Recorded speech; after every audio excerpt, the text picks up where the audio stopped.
guys make your way out through the rear of the mill. Somewhat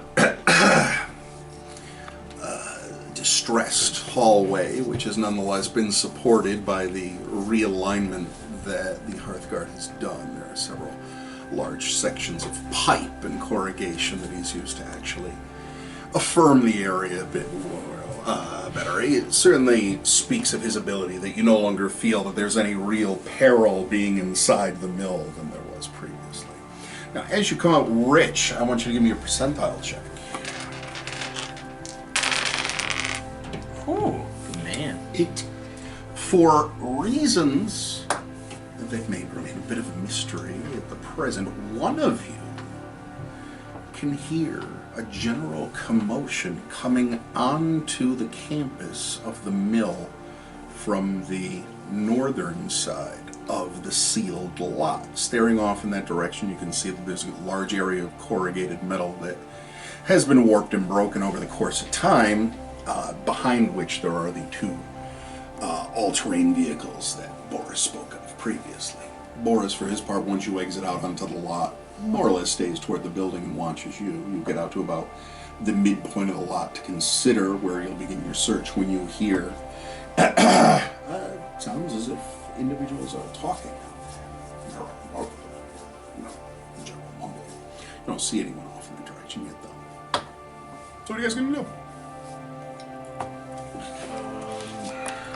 I think we should try to find out who's there, but let me try something.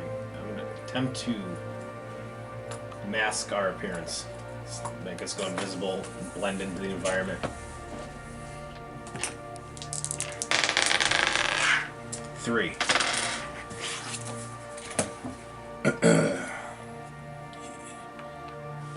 Crouches down toward the earth.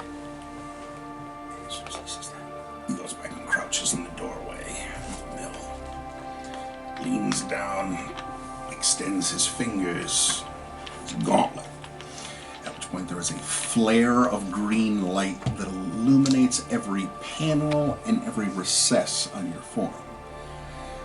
And as it dulls down, you have become little more than a blur.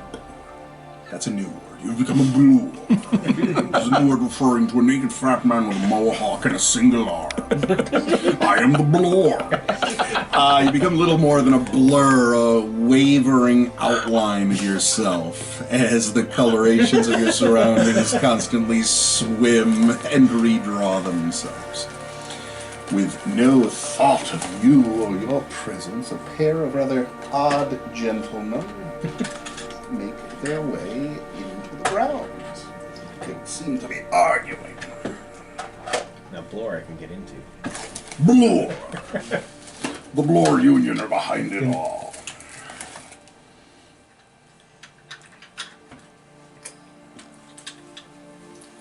One of the men, at first glance, seems to be dressed in a rather heavy, all-weather coat and parka. Shuffles forward. There is a rather odd-looking weapon in one hand, a gun of some kind, and you can see a blur of blue light is constantly emitting and more or less forming a cap at the muzzle of the weapon. Yes, he has a little popsicle as well. The other gentleman is moving rather deftly, rather speedily, despite the fact that he has, yes, a peg leg.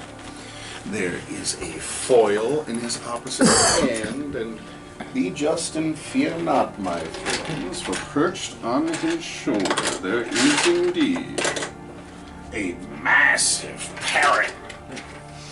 The arguing would seem to be taking place between the man in the parka and the parrot.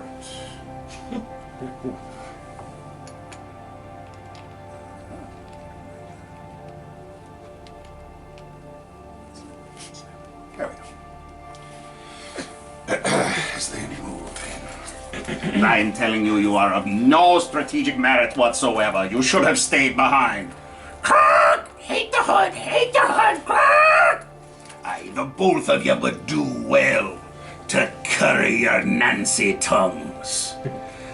Yeah, one Hearthguard might not be that much of a challenge, but a challenge still it'll play. Let's hurry up and find the doubloon and be off. The long-haired gentleman stares off in the direction of the doorway. Yeah. Well, it certainly looks like they've been doing better house cleaning than that daft robot was. Robot, indeed. It was a synthezoid, not that a cretin like you could appreciate the nuance of difference. But, yes, it is somewhat alarming that they were able to perform such house cleaning in such a short window. You're not picking up any more of Peter's trail. Peter? No, little Peter's trail died a long time ago. Ah, Peter dead, ah! The two men are glancing, searching around. The owl-mouthed bird is looking away.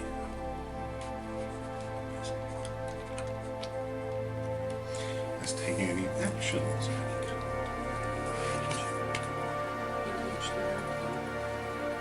Well, they're looking for coin as well. They can't see us. We don't know how long that's going to last as well. That's true. So do we here's our options, right? We stay invisible, watch them, see if they can find what we're looking for us, or engage them. Almost certainly end up in some sort of battle and then have to search for the coin ourselves. You better be watching the ectotheric surge as well. Ectotheric surge, indeed. You're scared of the ghost, aren't you? I've told you before, there is no such thing. Ah, criminy! Course there's such a thing. Half the damn world can shoot voodoo out of its ass, but oh no, there's no ghosts. So then there's our third option. Stay invisible and torment them as if we were a ghost. We call this the Scooby-Doo plan. That's not a bad idea. Hey, Garin, sure. He is not impaired by that leg at all. He goes very quickly. He lets the parrot flap off and land on an adjacent fence. Work smart, not hard. Every time the parrot squawks, the fellow in the parka gets quite annoyed. so what are they doing? They're searching around They for... continue to search, and despite their garish costumings and odd demeanors, they are doing a rather competent job of searching through the general detritus and debris out here on the sealed line. Two plans of action that I was thinking about. One, if we do engage, try to shoot the gun out of the guy's hand. Yeah. And number two, shoot his leg off. Well, heck, technically we're invisible. We possibly could walk up to him and take the gun out of his hand. Couldn't we? Seems like a sure bet that, trick shot. Or we could attempt to horrify him and maybe freak him out. That's Well, that'd just be Scooby-Doo. fun. I don't know what good it would do. It might drive him away. But he might The not. old Singarian paper mill, it's haunting! Well, this man seems to not believe anything like that might exist. If we conjure up something so horrifying, it might shock and might shatter his very belief. I will leave you to your strategic. Have him hear the call flee of the alarm. scene, never to return again. Or in fear of potentially ghosts, drop or the gun and drop the gun and drop run the gun off, and or- not have us do anything. Right. I see the fun in that. I'm not sure I see the. But it also the might, surefire strategy if we in do but that, fun in it might cause them to go back and maybe keep away from this place. But that's what I'm thinking. I think that's the issue. 'Cause With that. If we scare them off, they might not want to come back, If we leaving kill us them, to do what we want if to we do. kill them, I'm sure more people will come. Right. They're in collaboration They with know someone. they know a Hearthguard's here, but they don't. If we Right. horrify them so much that we might be able to keep them out and kind of make a reputation for this place Right. as being How are we haunted. gonna go about it? Can we create mist or some make a? We I'm might be sure, able to. I'm We sure don't we know can do about whatever that. we want. We might be able to I move mean, we something pretty much as have if it were, like a telekinetic movement. unlimited, but we just have to perfect it. You know what I mean? Yeah. As we do more and more of that stuff, we're gonna get more adept at it. Yeah. All right then. Hey, for all we know, we could paint, get out blood on the wall. Yeah. We could do something along the lines. If I know you guys want to like create a horror image or something like that, but we could do something along those lines, but also be tactical, like lift him up, throw him. Right. You know what I mean? Yeah. Something along those lines. It You find anything yet, Shapronka? Turns and throws him a dirty gaze. Nothing yet, Commander. Gar. I miss the military. Maybe we can create a noise up above and then throw him back. Pitch our voice and then throw him. See what happens. I'm game. Just trying to knock him off his feet. What are you all going to do? We're going to attempt to take the hooded fella and move him using the pendril flame. While also, While if we invisible, can, to create the if we illusion can, of maybe ghostly- pitch like though it's coming up from up above, leave or something in cryptic voice. Now, Maori, let's use our words. What the hell did you just say? Leave. So, you want a voice to Right, cry Yeah, but not from us. Leave! Not from us. somewhere but above yeah. him as Yeah. a telekinetic hand sweeps through Yeah. the area. Right. Where are you guys physically in relation to him? Just more or less standing where you are? Yeah. All right. Just in case things go south. All right, that being the case, you both roll a percentile dice. 64. 69. 64 to 69. You extend the staff, still well translucent and protected, at which point a booming voice does cry out over in this area, "Leave! The ghost is real! The ghost is real! I think not.